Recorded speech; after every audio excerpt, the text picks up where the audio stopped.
Chapitre 1. Les fondations. Le soleil matinal projetait de longues ombres sur le chantier tandis que Trevor Hoffman ajustait son casque et examinait la charpente squelettique de ce qui allait devenir le nouveau complexe commercial de la ville. À 42 ans, il avait bâti son entreprise de construction à partir de rien, passant d'un enfant élevé en famille d'accueil à l'un des constructeurs les plus respectés de la région. Ses mains calleuses racontaient l'histoire de chaque brique posée, de chaque poutre érigée.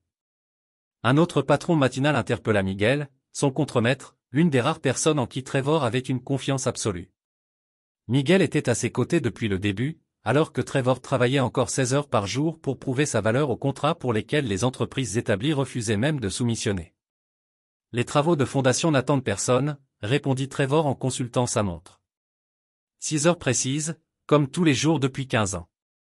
La discipline avait été son salut, ce qui l'avait séparé du chaos de son enfance. Son téléphone vibra, un SMS de sa femme lui parvint. N'oublie pas le camping de ce week-end. Ma famille est vraiment ravie de te voir. Je t'aime, Brie. Trevor serra légèrement les dents. La famille de Bray ne l'avait jamais vraiment accepté, malgré 12 ans de mariage et sa réussite évidente. Son frère aîné, Randall, un enfant de famille sans emploi qui n'avait jamais travaillé de sa vie, avait un talent particulier pour faire sentir à Trevor qu'il était un étranger. Mais Brie avait insisté, et Trevor avait appris que pour satisfaire sa femme, il fallait supporter la condescendance à peine voilée de sa famille. Brie Martinez était la professeure de psychologie à l'université qui s'était portée volontaire pour donner des cours particuliers à des adultes préparant leur diplôme d'études secondaires. Trevor avait alors 28 ans, enfin prêt à terminer ses études tout en développant son entreprise. Elle avait été patiente avec ses difficultés, l'encourageant lorsqu'il se sentait stupide, et finalement quelque chose de plus qu'un simple tuteur. Elle avait vu chez cet entrepreneur brut de décoffrage un potentiel que d'autres avaient manqué. Du moins, c'est ce qu'il pensait. L'ironie ne lui échappait plus. Une professeure de psychologie qui comprenait le comportement humain mieux que quiconque. Pourtant, il n'avait rien vu venir. « Miguel, j'ai besoin que tu t'occupes de l'inspection lundi matin, » dit Trevor en rangeant son téléphone. « Je reviens mardi. »« Tout va bien, patron ? » Tu as l'air tendu. Trevor parvint à esquisser un léger sourire. Juste une histoire de famille. Tu sais comment c'est. Mais Miguel l'ignorait. Miguel avait une famille aimante qui accueillait tout le monde à bras ouverts et avec une chaleur sincère. Trevor avait appris à se méfier de ce genre de famille, n'en ayant jamais connu avant Brie. Le chantier bourdonnait d'activité à l'arrivée de l'équipe de Trevor. Ces hommes le respectaient parce qu'il l'avait mérité, travaillant à leur côté, ne leur demandant jamais de faire quelque chose qu'il ne ferait pas lui-même. Contrairement à la famille de Bray, il se fichait de son passé ou de son absence de diplôme universitaire. Il se souciait qu'il paie un salaire équitable, qu'il les soutienne et qu'il livre un travail de qualité dans les délais. En regardant ces hommes commencer leur journée, Trevor songea à quel point sa vie avait changé. L'enfant effrayé qui gambadait entre les familles d'accueil avait été remplacé par un homme qui imposait le respect par sa force et sa fiabilité. Il avait tout construit à partir de rien, et il serait damné si quelqu'un le lui prenait. Son téléphone sonna, se rappelant, « Dis donc, chérie, je voulais juste m'assurer que tu prévois toujours de partir vendredi après-midi. » Randall a dit qu'ils avaient trouvé cet endroit incroyable au bord de la rivière. Vraiment isolé et magnifique. « J'y serai, » répondit Trevor, même si quelque chose dans son ton semblait étrange.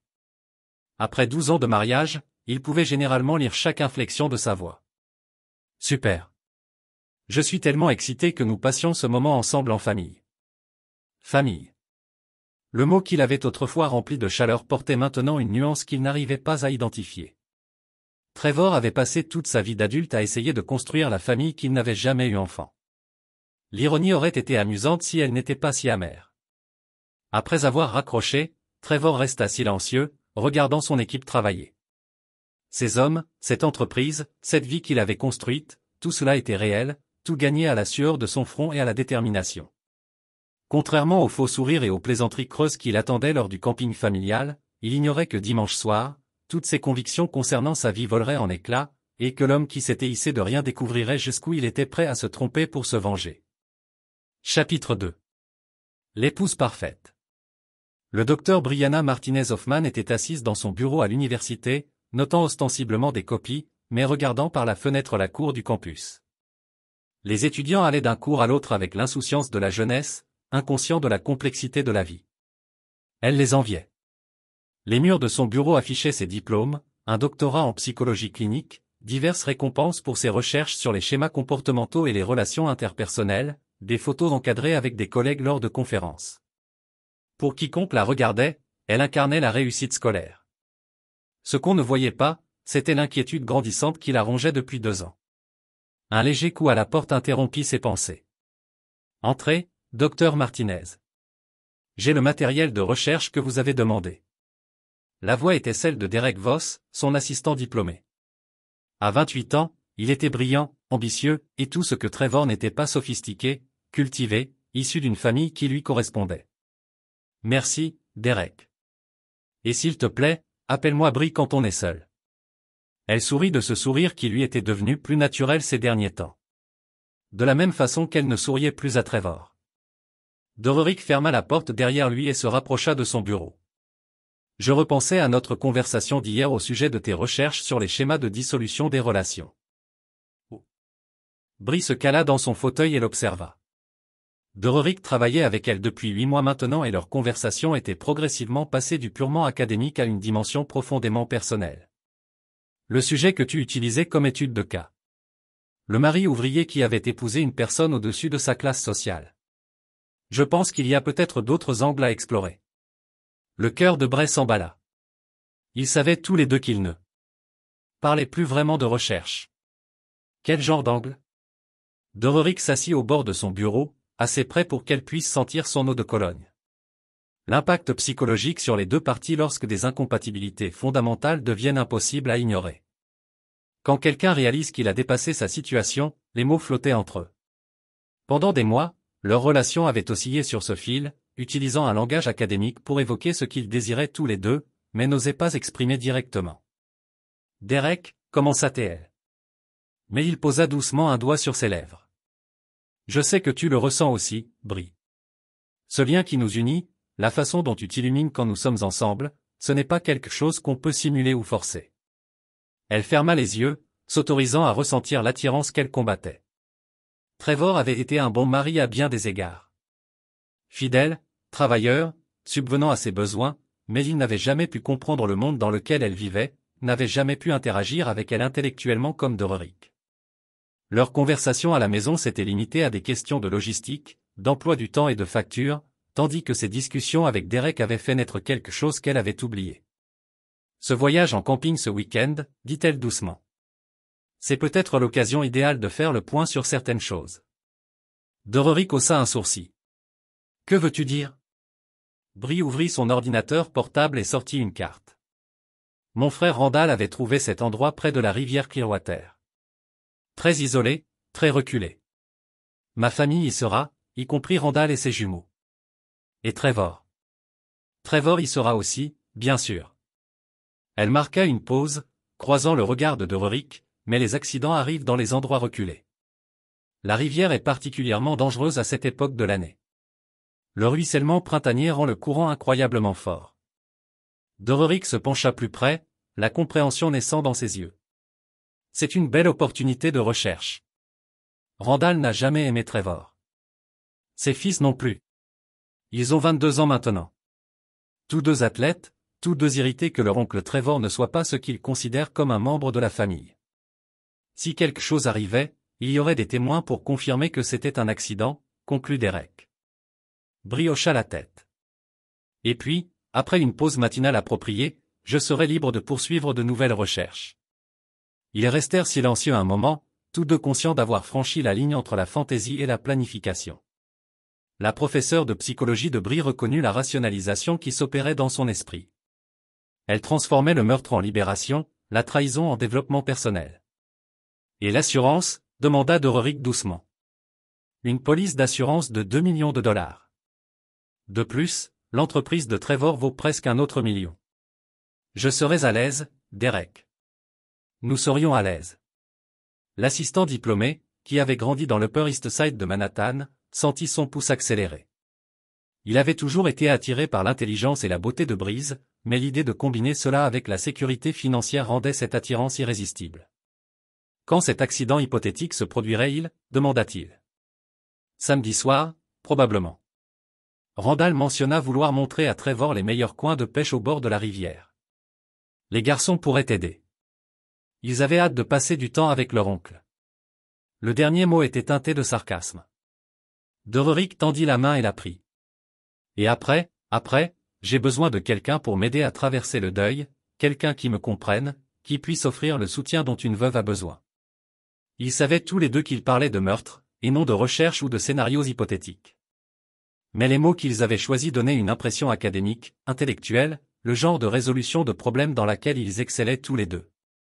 Je devrais y aller, dit Derek, bien qu'il ne fit aucun geste pour partir.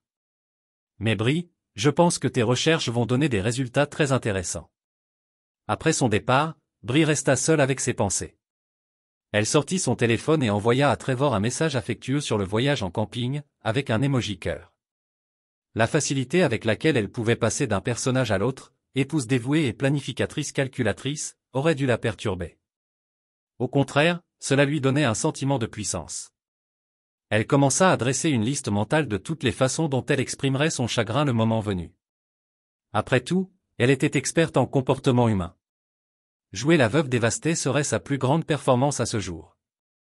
Chapitre 3. Le lien fraternel. Randall Martinez avait toujours vécu dans l'ombre d'attentes qu'il ne parviendrait jamais à satisfaire. À 45 ans, il avait passé la majeure partie de sa vie à se reposer sur la réputation et l'argent de sa famille, regardant ses semblables, comme son beau-frère méprisé, obtenir par leurs efforts ce qu'il avait reçu et gaspillé. La famille Martinez avait bâti sa fortune grâce à 3 générations d'investissements immobiliers judicieux. Mais Randall s'était montré remarquablement habile à éroder ses fondations. De mauvaises décisions d'affaires, des divorces coûteux et un problème de jeu l'avaient rendu financièrement dépendant de la fiducie familiale à un âge où il aurait dû bâtir son propre héritage. « Papa, tu es sûr de ce projet ?» demanda Connor, son jumeau aîné, avec une avance de 12 minutes. À 22 ans, Connor avait hérité du ressentiment de son père, mais y avait ajouté l'appétit d'action d'un jeune homme. Son frère Garrett était plus réservé, mais tout aussi engagé dans la mission tacite de la famille. Ils étaient assis dans le bureau de Randall, une pièce remplie de trophées de sa carrière de footballeur au lycée, qui restait le point culminant de sa vie.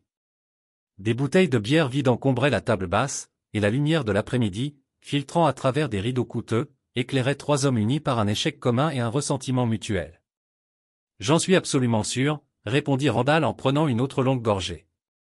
Trevor Hoffman est un cancer dans cette famille depuis 12 ans. Ma sœur mérite mieux, mais oncle Trevor a toujours été gentil avec nous, proposa Garrett avec hésitation. Contrairement à son frère, Garrett se sentait parfois mal à l'aise avec la façon dont leur famille traitait Trevor. Gentil? La voix de Randall s'éleva. Cet homme est un ouvrier du bâtiment renommé qui a réussi à convaincre ta brillante tante de se marier avec une personne d'un rang inférieur. Il n'a rien à faire dans notre famille, et franchement, j'en ai assez de faire. Semblant du contraire. Connor se pencha en avant, impatient. Alors, qu'est-ce qu'on fait samedi exactement? Randall sortit une carte topographique détaillée de la région de la rivière Clearwater.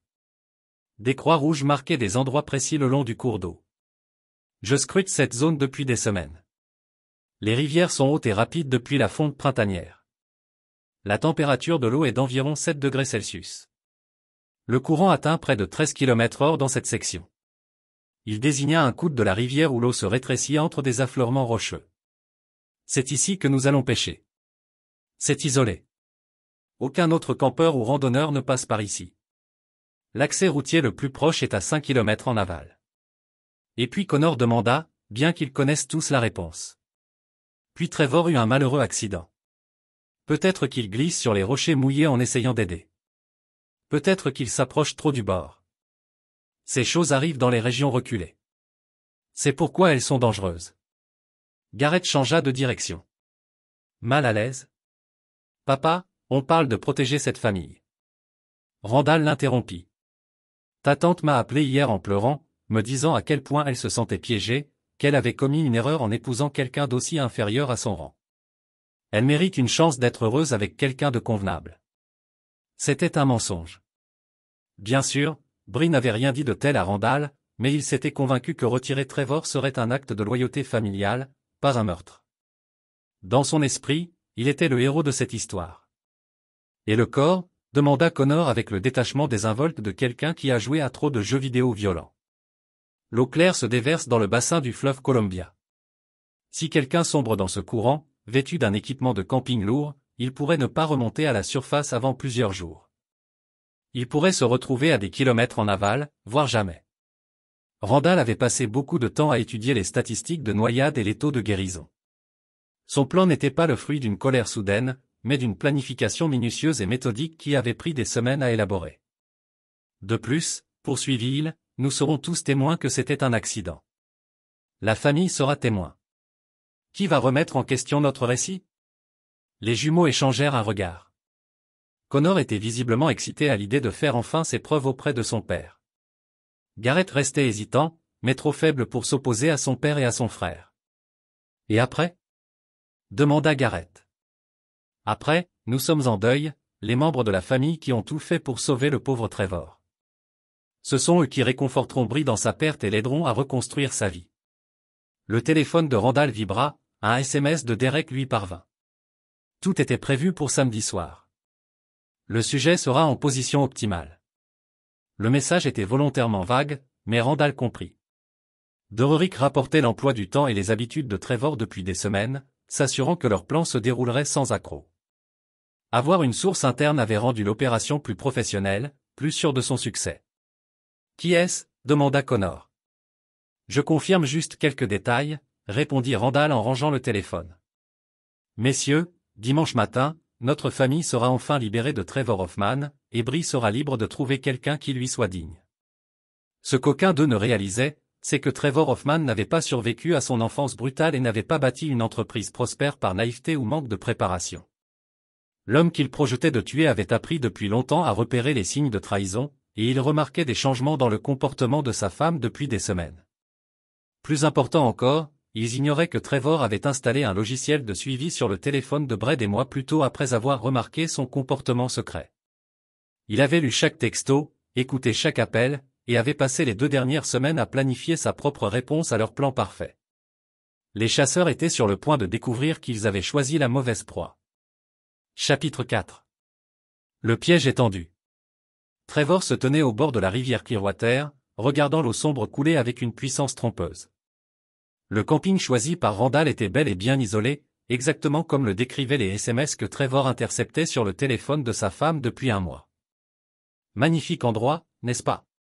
Randall apparut à ses côtés, 2 bières à la main. Son sourire était chaleureux et amical, la même expression qu'il avait arborée en envoyant des SMS à Derek pour lui parler du positionnement optimal et des scénarios d'accident. Très bien, répondit Trevor en acceptant la bière.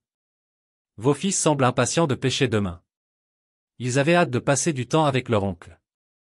Le mot avait juste assez d'emphase pour rappeler à Trevor qu'il resterait toujours un étranger, toujours le beau-frère marié à une personne supérieure à son rang. Derrière eux, le camping bourdonnait d'activité. Bree organisait les provisions avec un enthousiasme théâtral, jouant le rôle d'une épouse dévouée pour ce qu'elle croyait être la dernière fois. Connor et Garrett montaient les tentes, leur nervosité à peine contenue. Dorerick était arrivé 1 heure plus tôt, présenté comme un ami de la famille qui les avait rejoints à la dernière minute. Trevor avait passé 12 ans à apprendre à décrypter ces gens, à comprendre leurs intuitions et leurs motivations. Ce qu'ils ignoraient, c'est que son enfance en famille d'accueil lui avait appris des techniques de survie. Il n'arrivait pas à imaginer. Il avait appris à dormir d'un œil, à ne faire entièrement confiance à personne et à toujours avoir un plan d'évasion. Trevor, cria Bree, sa voix résonnant à travers le camping avec une joie artificielle. Viens m'aider à préparer le dîner. Il s'approcha d'elle où elle disposait les provisions sur la table de pique-nique. De près, il pouvait voir la tension dans ses yeux. La façon dont ses mains tremblaient légèrement tandis qu'elle rangeait les objets inutiles. Ça va, ma puce, demanda-t-il doucement. Bien sûr, simplement ravi que tout le monde soit réuni. Elle se dressa sur la pointe des pieds pour l'embrasser sur la joue, un geste qui aurait semblé affectueux aux yeux des observateurs, mais qui était froid contre sa peau. Bree, j'ai beaucoup pensé à nous ces derniers temps, dit Trevor, observant attentivement sa réaction. Son corps tout entier se raidit. Que veux-tu dire? Je parle de notre mariage, de notre avenir ensemble. Je sais que je ne suis pas très sophistiqué, et je sais que ta famille pense que tu pourrais faire mieux, Trevor. Ce n'est pas le cas. Ce n'est pas grave, l'interrompit-il doucement. J'ai toujours su que je n'étais pas assez bien pour quelqu'un comme toi. Il est peut-être temps que nous l'admettions tous les deux. L'espace d'un instant, une émotion sincère traversa son visage. De la surprise, peut-être même de la culpabilité, mais elle fut vite remplacée par du soulagement. Je ne sais pas quoi dire. Tu n'es pas obligé de dire quoi que ce soit pour l'instant. Réfléchis d'accord. Pense à ce qui te rendrait le plus heureux. Derrière elle, Dororik observait attentivement leur conversation. Trevor croisa son regard et hocha poliment la tête, comme s'il s'adressait à un ami de la famille plutôt qu'à l'amant et complice de sa femme. À l'approche du soir, le groupe se rassembla autour du feu de camp. Randall avait placé Trevor dos à la rivière, tandis que Connor et Garrett le flanquaient de chaque côté.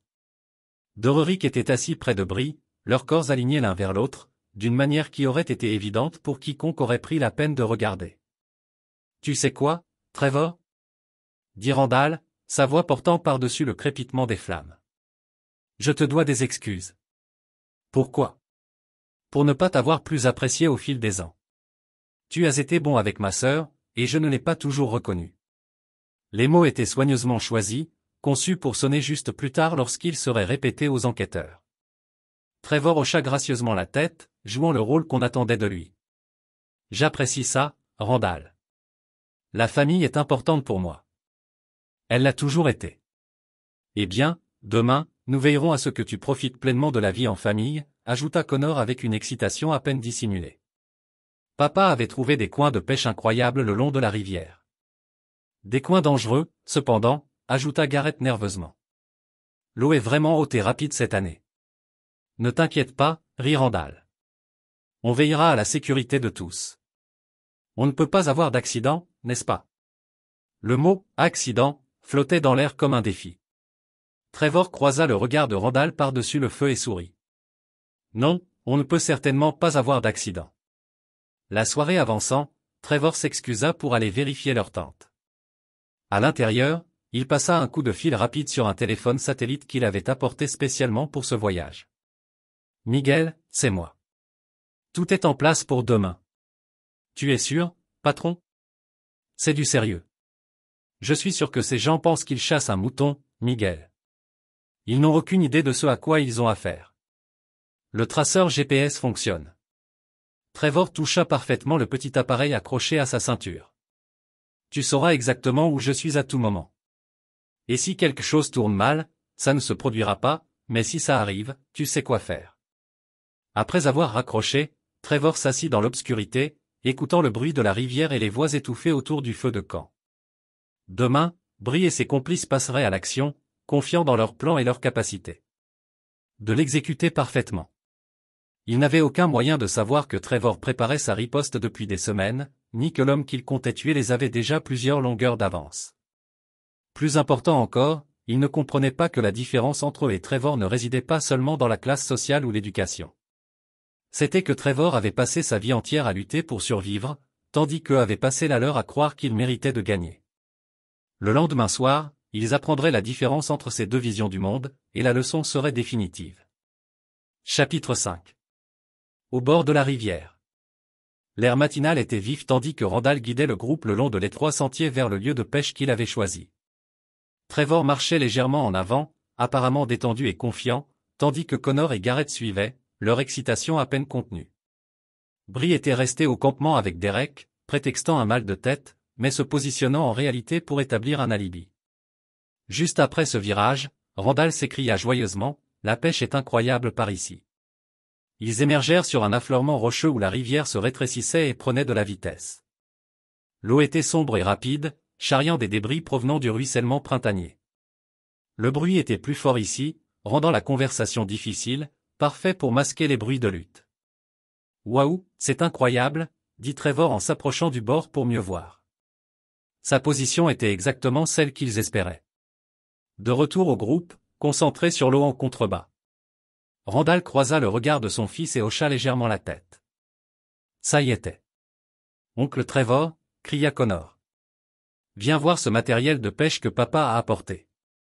Alors que Trevor se retournait, les deux jumeaux s'empressèrent d'agir. Connor lui attrapa le bras gauche tandis que Garrett, malgré ses réticences, saisit le droit. Leur père leur avait répété ce moment pendant des jours. Une action rapide et coordonnée qui enverrait Trevor à l'eau sans lui laisser le temps de résister. Que diable!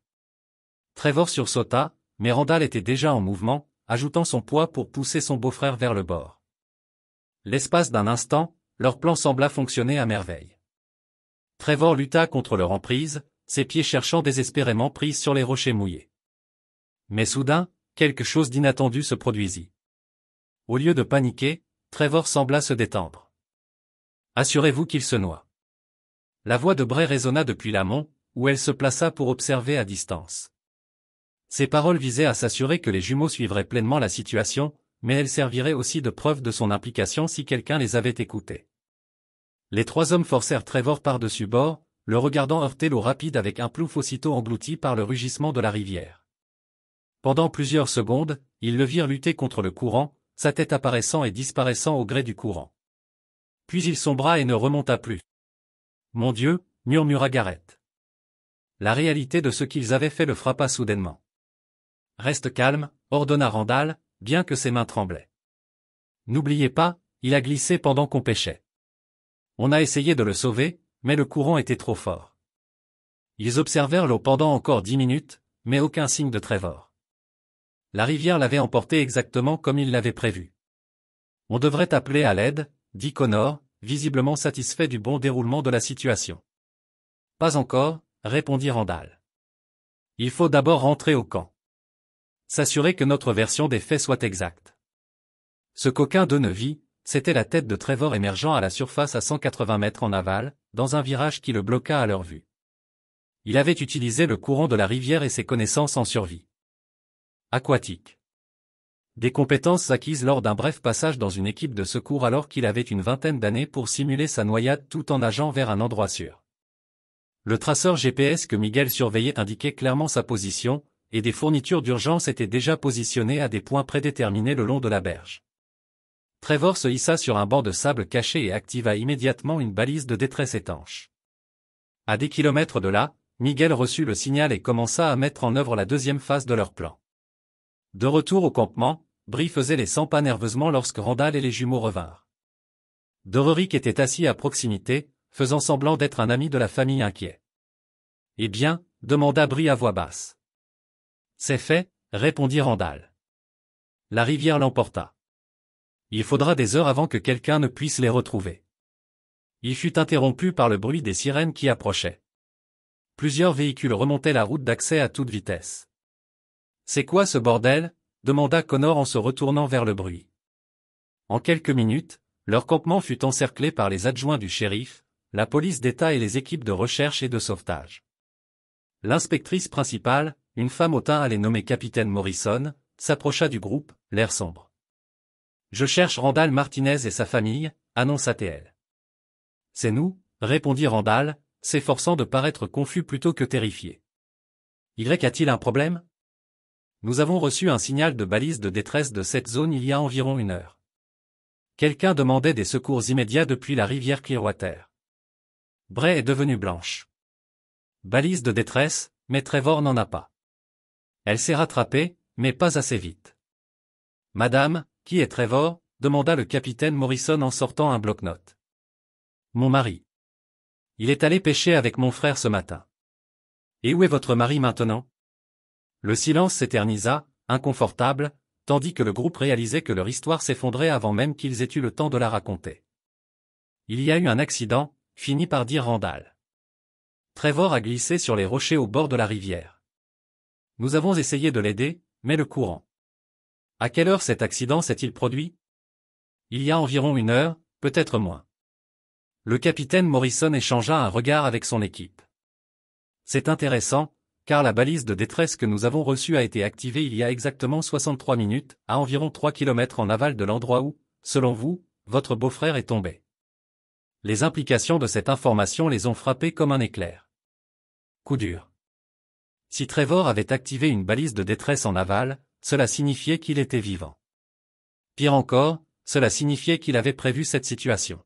« Je ne comprends pas » dit Brie. « Moi non plus, madame. Mais je pense que nous allons bientôt obtenir des réponses. » Mon équipe de recherche et de sauvetage vient de contacter un homme correspondant à la description de votre mari. Il est vivant. Il est sain et sauf. Et il demande à parler aux forces de l'ordre au sujet d'une tentative de meurtre. Comme interpellé par ces paroles, Trevor apparut à l'entrée du campement, escorté de 2 secouristes, l'air bien vivant. Ses vêtements étaient mouillés et il semblait épuisé, mais son regard était d'une clarté qu'aucun d'eux n'avait jamais vue auparavant. « Bonjour, la famille, dit-il doucement. Je pense qu'il faut qu'on parle. » Chapitre 6, Enregistrement et révélation. La salle de conférence du poste de police semblait plus petite à chaque minute qui passait. Trevor était assis en face du capitaine Morrison, un enregistreur entre eux, tandis qu'à travers la vitre sans teint, il pouvait voir sa femme, son frère et les jumeaux. Ils étaient en cours de traitement dans des zones de détention séparées. Dorerick avait été interpellé à l'université 1 heure plus tôt. « Laissez-moi m'assurer de bien comprendre, » dit le capitaine Morrison, Monsieur Hoffman, en examinant ses notes. « Vous me dites que vous êtes au courant de ce complot meurtrier depuis plus d'1 mois. » Trevor hocha la tête. « J'ai commencé à avoir des soupçons lorsque le comportement de ma femme a changé. Elle était plus discrète avec son téléphone, restait plus souvent tard au travail, et son attitude envers moi a complètement changé. Quand on a grandi comme moi, on apprend à reconnaître quand quelqu'un prépare un meurtre. Vous avez donc installé un logiciel de surveillance sur son téléphone. Je sais que ça peut paraître bizarre, mais oui. J'ai trouvé beaucoup de choses. » Trevor a sorti un dossier contenant des captures d'écran imprimées. Des SMS entre ma femme et son assistant diplômé, Derek Voss, discutant de la façon de lever les obstacles à leur relation. Des communications avec son frère pour trouver un lieu isolé. Des discussions détaillées sur les polices d'assurance et les procédures successorales. Le capitaine Morrison a examiné les documents. Les preuves étaient accablantes.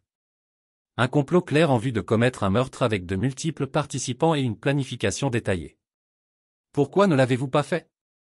Tu es venu nous voir plus tôt ?» L'expression de Trevor se durcit. « Parce que je voulais savoir exactement qui était impliqué et jusqu'où ils étaient prêts à aller. Ces gens ont passé 12 ans à me traiter comme un moins que rien, mais je n'aurais jamais pensé qu'ils essaieraient de me tuer. J'avais besoin d'en être absolument certain. Et tu étais préparé à ce qui est arrivé aujourd'hui. Je planifiais ma réaction depuis 3 semaines. Je connaissais l'emplacement approximatif choisi par Randall grâce à ses SMS. J'ai moi-même exploré la zone, identifié des issues de secours et placé du matériel d'urgence. Mon contremaître, Miguel, surveillait ma position GPS et coordonnait les secours. C'est incroyablement risqué, Monsieur Hoffman.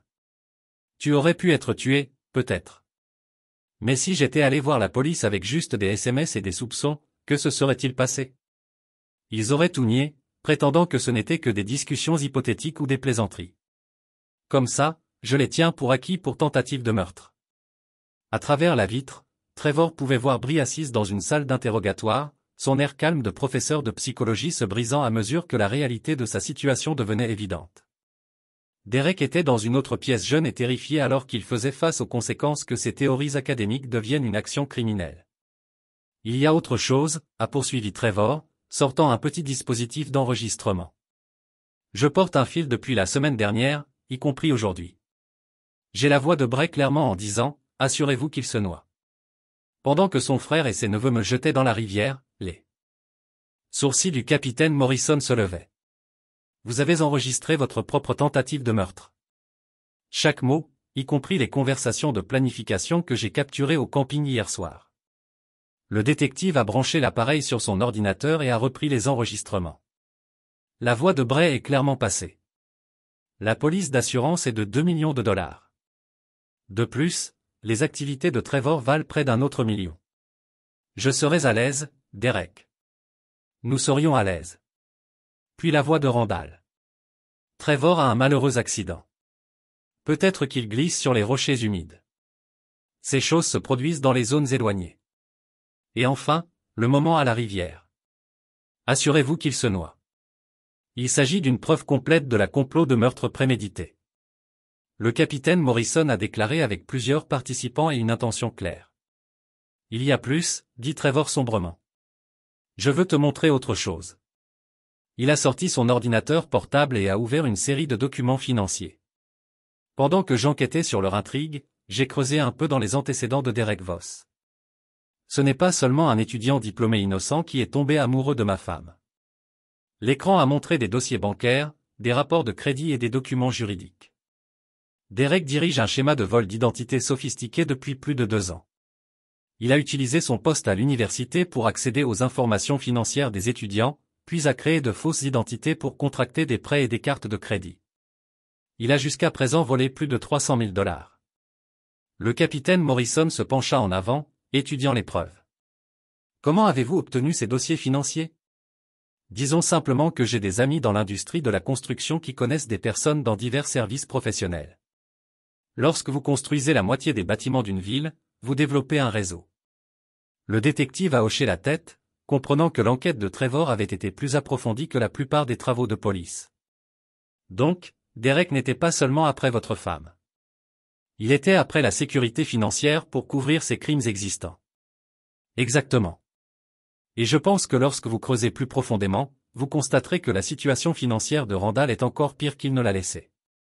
Dettes de jeu, des investissements ratés, une faillite potentielle.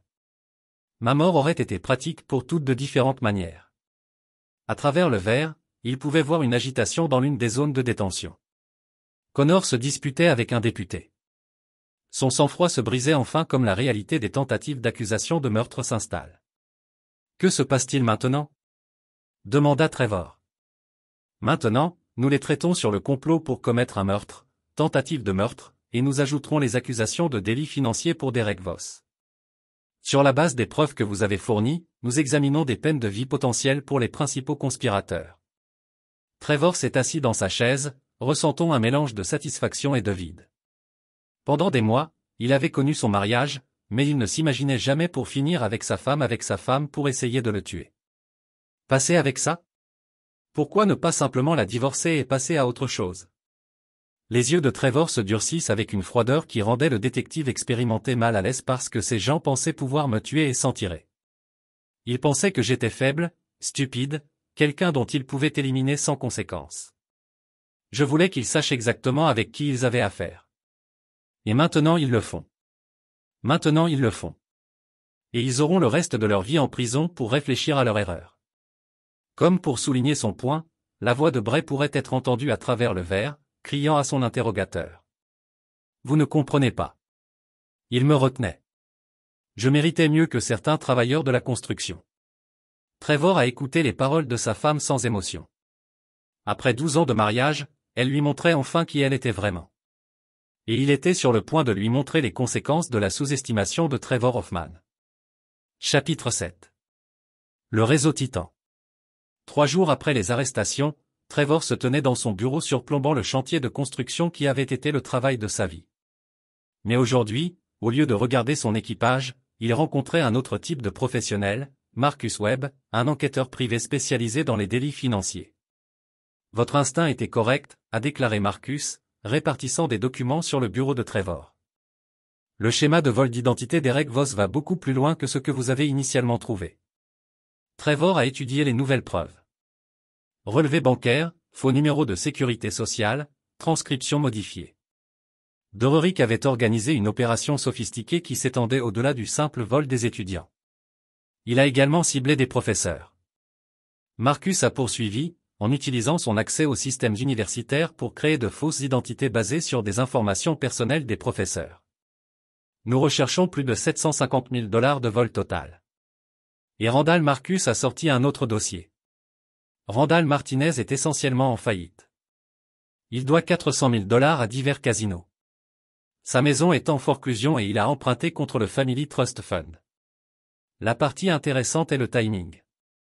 Que voulez-vous dire? Il y a 3 mois, Randall a retiré une avance de trésorerie de 50 000 $ d'un requin solitaire nommé Vincent Torino.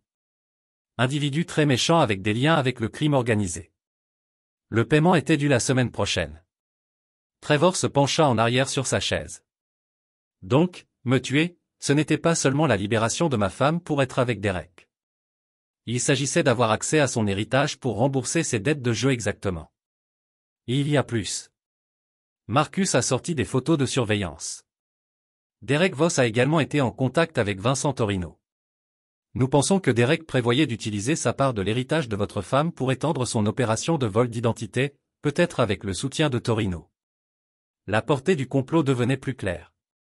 Ce n'était pas seulement un crime de passion. C'était un meurtre soigneusement planifié conçu pour résoudre plusieurs problèmes financiers pour plusieurs personnes. Et les jumeaux? Demanda Trevor. Connor et Garrett envisagent des tentatives de meurtre, mais leur avocat essaie de affirmer qu'ils ont été manipulés par leur père. Garrett semble véritablement plein de remords, mais Connor Marcus secoua la tête. Connor est fier de ce qu'ils ont fait.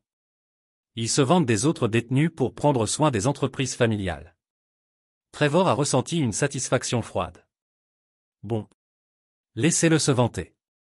Les jurys détestent les accusés qui ne montrent aucun remords. Son téléphone a sonné. Le capitaine Morrison, Monsieur Hoffman, nous avons eu un développement intéressant.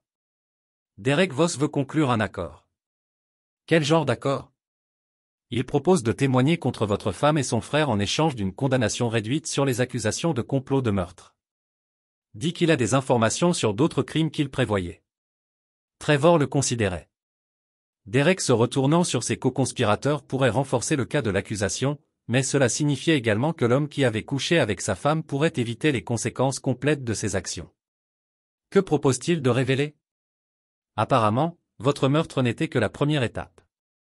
Il prévoyait de tuer Derek après que l'argent de l'assurance soit passé, ce qui le faisait ressembler à un suicide entraîné par la culpabilité de votre mort. Votre femme se serait retrouvée avec tout. La révélation a frappé Trevor comme un coup physique. Même Derek, son supposé amant, était consommable dans le plan ultime de Bray. Elle avait été prête à tuer tous ceux qui pouvaient la connecter au meurtre de Trevor. Capitaine, je veux que vous sachiez que je vais également poursuivre une action civile contre tous. Même s'ils se retrouvent en prison, je veux m'assurer qu'ils ne peuvent jamais en profiter de cela. C'est votre droit, Monsieur Hoffman. Bien que je doute qu'il y aura beaucoup de choses à récupérer après les frais juridiques et la restitution. Après avoir terminé l'appel, Trevor était assis seul dans son bureau, traitant toute la portée de la trahison de sa femme. Pendant 12 ans, il croyait qu'il construisait une vie avec quelqu'un qu'il aimait. Au lieu de cela, il avait été marié à quelqu'un qu'il avait vu comme un obstacle à retirer. Son interphone a bourdonné. Monsieur Hoffman, il y a une femme ici pour vous voir, dit qu'elle est du bureau du DA. Envoyez-la. La procureure adjointe de district, Lisa Peton, est entrée avec une mallette et une expression déterminée. Ces tueurs potentiels et ont fourni des preuves pour les condamner font la nouvelle nationale. Je ne veux pas de gloire de ça. Je comprends, mais la publicité pourrait servir un objectif. D'autres victimes de programmes similaires pourraient se manifester. Votre femme et Derek n'opéraient pas isolément. Ils ont peut-être également ciblé d'autres personnes. La pensée que Brie aurait pu le faire auparavant, pourrait avoir d'autres victimes, a ajouté une autre couche à la colère de Trevor, mais cela a également renforcé sa conviction qu'il avait fait la bonne chose en assurant leur exposition et leur punition complète. Tout ce qui aide à s'assurer que la justice est rendue, dit-il enfin. Alors que l'ADA partait, Trevor retourna à sa fenêtre, donnant sur le chantier de construction. Son équipage faisait de bons progrès, construisant quelque chose de solide et de permanent qui durerait des générations. Contrairement aux personnes qui ont essayé de le détruire, Trevor a construit des choses qui ont enduré. Bientôt, ils témoigneraient lors de leurs épreuves, et le monde verrait exactement ce que Brie Martinez et ses accomplis avaient essayé de faire. Ils apprendraient que Trevor Hoffman n'était pas l'homme faible et jetable qu'il pensait qu'il était. Il était quelque chose de bien plus dangereux. Un homme qui n'a jamais oublié, jamais pardonné et n'a jamais perdu. Chapitre 8. Le procès des trahisons. Les marches du palais de justice étaient bondées de journalistes alors que Trevor se dirigeait vers l'intérieur pour le premier jour de témoignage. 6 mois s'étaient écoulés depuis la tentative de meurtre, et l'attention des médias ne s'était que s'intensifier à mesure que les détails de la conspiration ont émergé. L'affaire était devenue un symbole de trahison et de justice qui résonnait bien au-delà de leur petite ville. À l'intérieur de la salle d'audience 3, Trevor a pris place dans le stand des témoins et a regardé à travers la table de l'accusé. Brie s'est assis entre 2 avocats chers, son comportement professionnel intact, mais ses yeux creux. Dorerick avait l'air plus jeune et plus effrayé que jamais, la réalité de l'emprisonnement de la vie s'enfonçant enfin. Randall est apparu provoquant tandis que Connor maintenait son attitude arrogante. Seul Garrett a montré de véritables remords. Monsieur Hoffman a commencé à Dapeton. Veuillez parler au tribunal de votre mariage avec l'accusée, Brianna Martinez. J'ai rencontré Brie il y a 12 ans lorsqu'elle me tutorait pour mon GED. Elle était professeure de psychologie. J'étais un entrepreneur en construction essayant de m'améliorer. Elle semblait croire en moi quand personne d'autre ne l'a fait. Et quand avez-vous soupçonné pour la première fois que quelque chose n'allait pas dans votre mariage? La voix de Trevor est restée stable alors qu'il détaillait les changements dans le comportement de Bray, le secret des appels téléphoniques, la distance émotionnelle qui s'était développée entre eux. Le jury se pencha en avant, attiré dans l'histoire d'un homme qui avait senti le danger, mais ne savait pas à quel point la trahison était profonde. Qu'avez-vous fait lorsque vous êtes devenu suspect? J'ai installé un logiciel de surveillance sur le téléphone de ma femme. Je sais que cela semble invasif, mais j'avais grandi en famille d'accueil. J'ai appris tôt à reconnaître quand quelqu'un prévoyait de me blesser. Les avocats de la défense se sont opposés à cette admission, mais le juge lui a permis de se tenir debout. Le traumatisme de l'enfance de Trevor a fourni un contexte pour son hypervigilance, ce qui rend ses actions raisonnables plutôt que paranoïaques. Et qu'avez-vous découvert grâce à cette surveillance? Trevor a méthodiquement présenté les preuves. Messages textant entre Brie et Derek discutant de sa suppression, des communications avec Randall sur la recherche d'un emplacement isolé, des conversations sur police d'assurance et procédure d'héritage.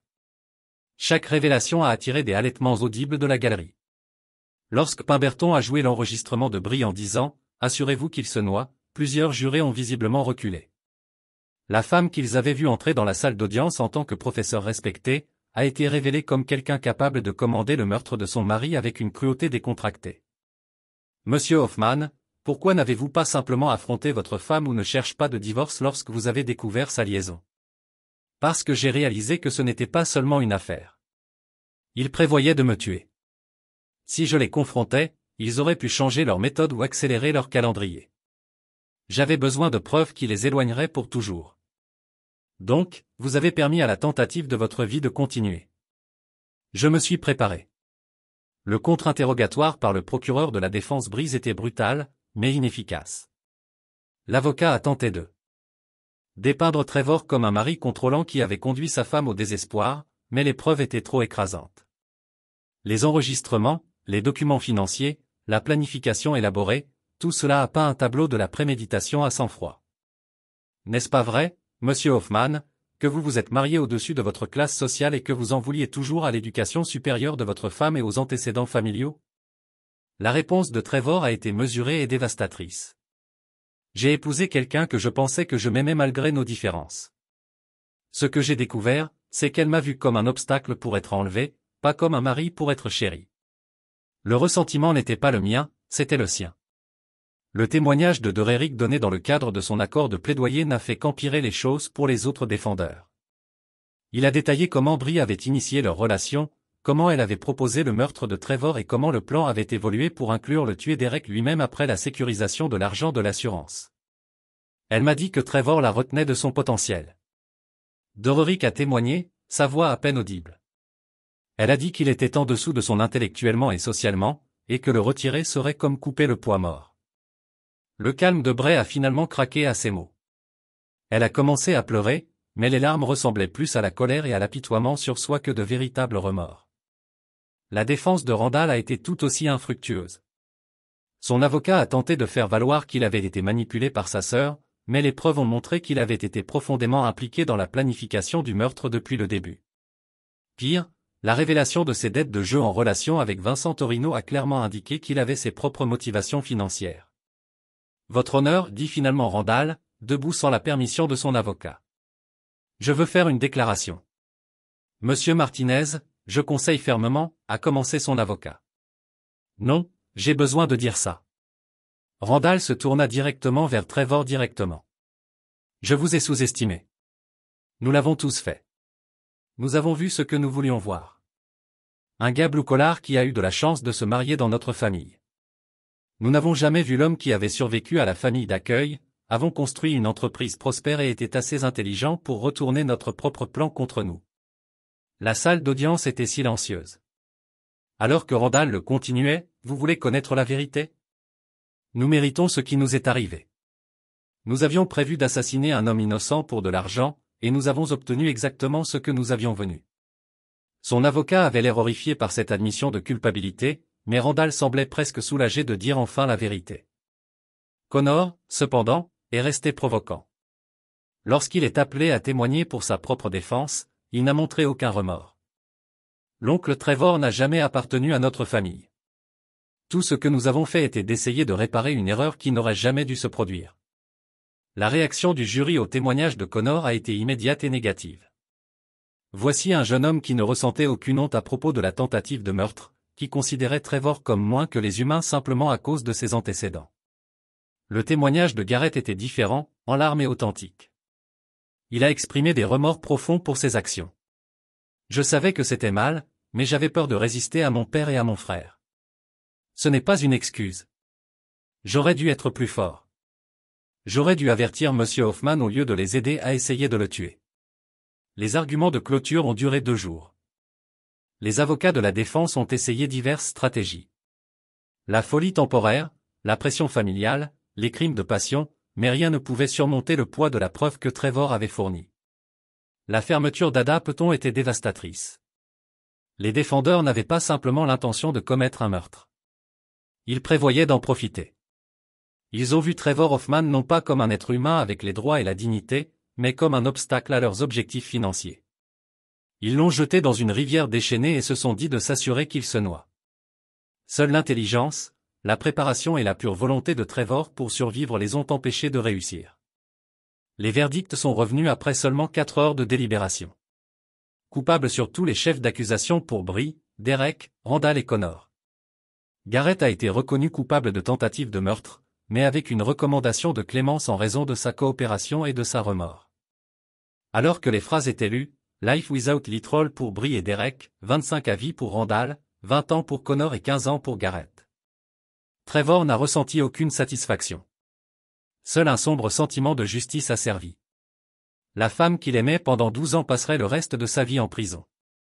La famille à laquelle il a fait si fort d'appartenir avait essayé de le tuer pour de l'argent, mais il avait survécu, et il s'était assuré qu'il faisait face aux conséquences de leur choix.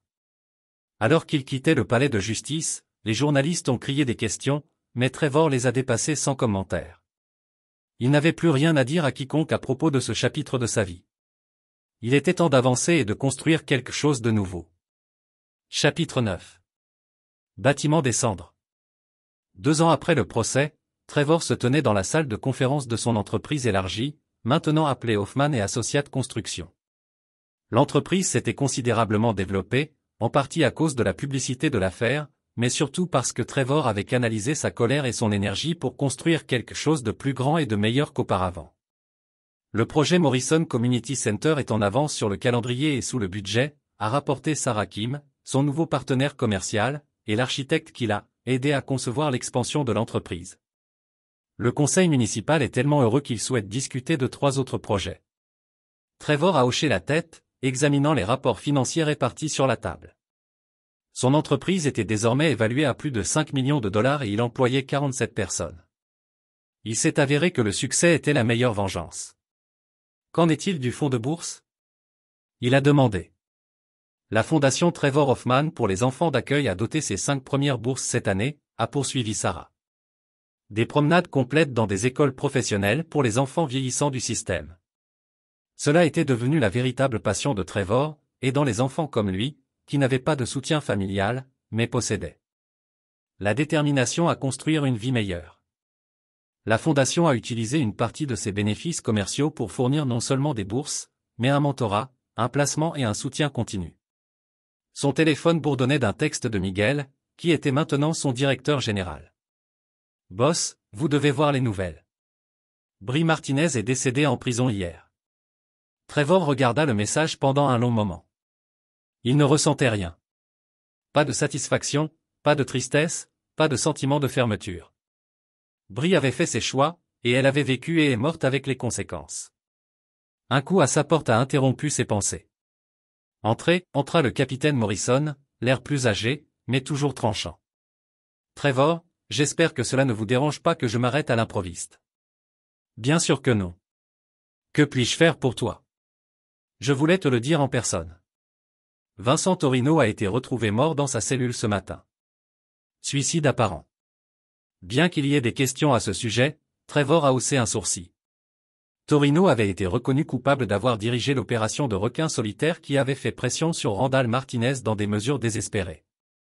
Sa mort signifiait que la menace particulière du complot a finalement été fermée. Une connexion à notre cas? Probablement pas directement, mais le mot dans le système pénitentiaire était qu'il a blâmé votre enquête pour avoir fait tomber son opération. Le cas de votre femme nous a conduit vers lui et une fois que nous avons commencé à chercher, nous avons trouvé suffisamment de preuves pour le ranger à vie. Comment vont les autres? Morrison a consulté ses notes. Derek Voss a été retrouvé mort dans sa cellule il y a 6 mois. Suicide défini. Je ne pouvais pas gérer la réalité de l'emprisonnement à vie. Apparemment, Randall Martinez est en isolement cellulaire après 3 tentatives distinctes sur sa vie. Il semble que ses dettes de jeu lui aient également fait des ennemis en prison. Et les jumeaux. Connor est entré et hors de solitaire pour les combats. Pense toujours qu'il est la victime dans tout cela. Garrett, cependant, il a été prisonnier modèle. A gagné son GED, suivant des cours universitaires, travaillant dans la bibliothèque de la prison. Il vous écrit parfois, n'est-ce pas? Trevor hocha la tête. Tous les quelques mois, Garrett a envoyé une lettre d'excuses et des mises à jour sur ses efforts de réadaptation. Trevor n'a jamais répondu, mais il les a lus. Contrairement aux autres, Garrett semblait vraiment déterminé à devenir une meilleure personne. Après le départ de Morrison, Trevor était assis seul dans son bureau, traitant la nouvelle de la mort de Bray. La femme qui avait partagé son lit pendant 12 ans, qui avait planifié son meurtre en souriant et en préparant son petit déjeuner, avait disparu. Le chapitre était vraiment fermé maintenant. Son boss d'interphone. Monsieur Hoffman, il y a un jeune homme ici pour vous voir. Dit que son nom est David Chain, et il est du système de placement familial. Envoyez-le. Un jeune de 18 ans nerveux est entré, serrant un dossier de papier. Monsieur Hoffman, j'ai postulé pour l'une de vos bourses pour le programme de formation électrique au collège technique. Trevor a étudié le jeune homme. Mince, mal habillé, mais avec des yeux intelligents et des mains insensibles qui suggéraient qu'il n'avait pas peur du travail. Parlez-moi de vous, David. Je suis dans le système depuis que j'ai 6 ans. Abondé beaucoup, n'a jamais été adopté. Je vieillis le mois prochain et je veux apprendre un métier. Je veux construire des choses, faire quelque chose de moi-même. Le sérieux de la voix de David se rappelait Trevor à cet âge, désespéré de faire ses preuves dignes de construire une vie qui comptait. Vous savez quelque chose sur la construction? J'ai travaillé aux étés avec un entrepreneur qui a accueilli des enfants en famille d'accueil. Il m'a appris la menuiserie de base, un travail électrique. Dit que j'avais de bonnes mains pour ça. David leva ses paumes insensibles. Je n'ai pas peur du travail acharné, monsieur Hoffman. J'ai juste besoin d'une chance. Trevor sourit, le premier véritable sourire qu'il avait ressenti depuis des années. David, non seulement vous obtenez la bourse, mais je vous propose un emploi à temps partiel pendant que vous êtes à l'école. Vous pouvez travailler avec nos équipes le week-end et les étés. Apprenez l'entreprise à partir de 0. Les yeux du jeune homme se remplissaient de larmes. Vraiment? Tu fais ça pour moi? Quelqu'un a besoin de chercher des enfants comme nous, a répondu Trevor. Les gens qui comprennent ce que c'est que de ne rien avoir et de tout construire à partir de 0. Alors que David est parti avec ses documents de bourse et son contrat de travail, Trevor a réalisé que quelque chose avait fondamentalement changé en lui. La colère qui l'avait conduit pendant 2 ans s'est enfin estompée, remplacée par quelque chose de plus constructif et de but. Il avait commencé ce voyage en tant qu'homme dont la femme avait tenté de l'assassiner. Il l'avait terminé comme quelqu'un qui pouvait aider les autres à construire le genre de vie que Brie et ses accomplis avaient essayé de lui voler. Son téléphone a sonné. Sarah Kim appelant du chantier de construction. Trevor, vous devez descendre ici. Le cadre du centre communautaire est en place et le maire veut faire une séance photo pour la cérémonie révolutionnaire. Je serai là. Trevor rassembla son casque et se dirigea vers la porte, s'arrêtant pour regarder une photo encadrée sur son bureau. Pas de Brie ou de leur mariage, mais de sa première équipe de construction prise il y a 15 ans lorsqu'il commençait. Ces hommes avaient cru en lui quand il n'était personne, tout comme ils croyaient en David Chain aujourd'hui. À l'extérieur, le soleil brillait sur un autre chantier de construction, un autre projet qui resterait longtemps après que toutes les personnes impliquées soient parties. Trevor avait appris la leçon la plus importante de sa vie. Vous ne pouvez pas contrôler qui vous trahit, mais vous pouvez contrôler la façon dont vous réagissez à cette trahison. Certaines personnes choisissent la destruction. Trevor Hoffman avait choisi de construire et à la fin, cela a fait toute la différence. C'est là que notre histoire touche à sa fin.